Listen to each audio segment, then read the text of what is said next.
વડીલો, મિત્રો, નમસ્કાર. પલ્લવી જોશી આપ સૌ વચ્ચે ફરી ઉપસ્થિત છું.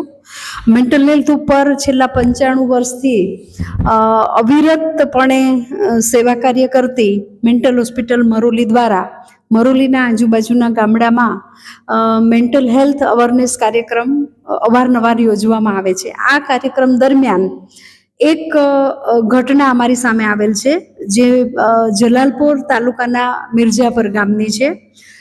આ મિર્જાપર ગામમાં એક 16 વર્ષની દીકરી રાધિકા, જે શાળા કાર્યક્રમ દરમિયાન અમારી પાસે આવેલી અને આવીને એમની વાત કરતા અમે એમના ઘરની મુલાકાત લીધી.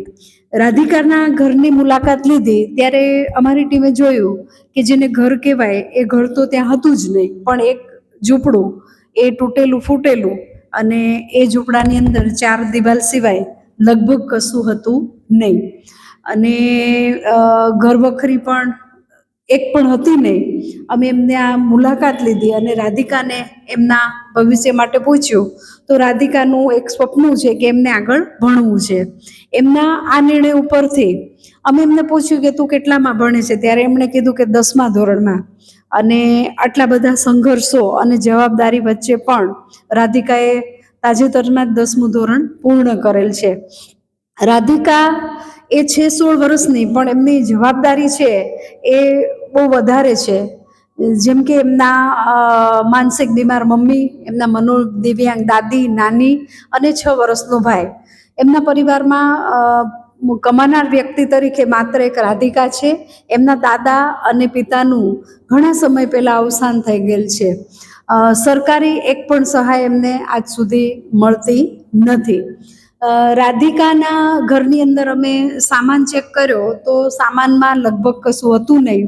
અનાજ વિશે પૂછપરછ કરતા એક નાનો એવો થેલો લઈને આવી, જેની અંદર 5 કિલો જેટલા કોઈકે આપેલા ચોખા અમે જોયા અને ત્યારથી નિર્ણય કર્યો કે ભાઈ રાધિકાને સંસ્થા દ્વારા આપણે અનાજ કીટ આપશું. અને છેલ્લા 1 વર્ષથી કસ્તુરબા સેવાશ્રમમાં ચાલતા મહિલા સપોર્ટ સેન્ટર દ્વારા એમને નિયમિત આપણે અનાજ કીટ આપીએ છીએ.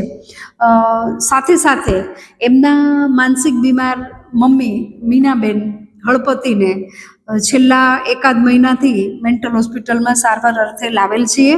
પણ મીનાબેનના રિપોર્ટ જોતા તેમની સારવારને ઘણો લાંબો સમય લાગે એમ છે.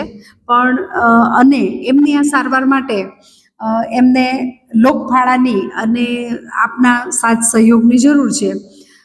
એમની દવાનો ખર્ચ છે એ લાંબો સમય ચાલે એમ છે.